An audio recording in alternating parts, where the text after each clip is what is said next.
রান্নার গ্যাস, পেট্রোপণ্য ও নিত্য প্রয়োজনীয় সামগ্রীর অস্বাভাবিক মূল্যবৃদ্ধির প্রতিবাদে উত্তাল ডুকলি। পাশাপাশি নিট কেলেঙ্কারি ও রাজ্যের আইন শৃঙ্খলার অবনতির অভিযোগ তুলে বিক্ষোভে সামিল হলো সিপিএম।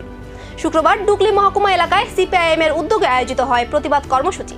রান্নার গ্যাস, পেট্রোল, ডিজেলের লাগাম ছাড়া মূল্য বৃদ্ধি এবং নিত্য প্রয়োজনীয় জিনিসের দাম বৃদ্ধির বিরুদ্ধে সরব হলো বাম কর্মী সমর্থকরা। এদিন নিট কেলেঙ্কারি ও রাজ্যের আইন শৃঙ্খলার অবনতির অভিযোগ তুলে ধরা হয় বিক্ষোভ মঞ্চ থেকে।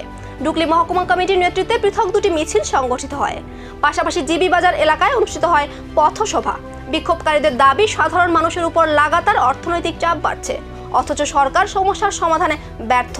প্রতিবাদ কর্মসূচিতে উপস্থিত নেতৃবৃন্দ মূল্যবৃদ্ধি নিয়ন্ত্রণ ও আইন শৃঙ্খলার উন্নতির দাবিতে সরব হন। উদ্যোগে আজকে এখানে জোহরনগর, আড়ালিয়া, বনকুমারী, বলনগর, শ্রীনগর ইত্যাদি এলাকা নিয়ে আমরা এখানে মিছিল সংগঠিত করছি। আমাদের মূল যে বিষয়টা হচ্ছে, আপনারা দেখেছেন এই সময়টার মধ্যে গত 15 তারিখ থেকে শুরু হয়ে এই পর্যন্ত পেট্রোল পণ্যের মূল্য 4 বার পরপর বৃদ্ধি করা হয়েছে। প্রায় 7.5 টাকার উপর বৃদ্ধি হয়েছে। এছাড়া সিএনজি, পিএনজি এর উপর বৃদ্ধি হয়েছে। এবং এর সাথে পাল্লা দিয়ে জিনিসপত্রের দাম বাড়ছে। কাজে একদিকে যেমন মানুষ এমনিতেই সমস্যাতে হাবুডুবু খাচ্ছে, তারপর এইভাবে পেট্রোল, ডিজেলের যে মূল্য বৃদ্ধি এবং তার সাথে অন্য জিনিসপত্রের মূল্য বৃদ্ধি, মানুষ আজকে অসহায় পড়েছে। এবং তাছাড়া নিট কেলেঙ্কারি এই রাজ্যের মধ্যে আইন শৃঙ্খলা ভেঙে পড়েছে। মানুষের কর্মসংস্থানের কোনো ব্যবস্থা নেই। জায়গায়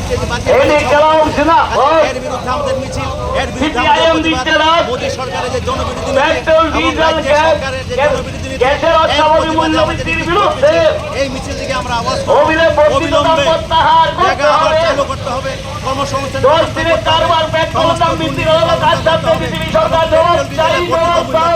করতে হবে। কতটা রাজনৈতিক চাপ তৈরি করতে পারে এই আন্দোলন, এখন সেদিকেই নজর রাজনৈতিক মহলের।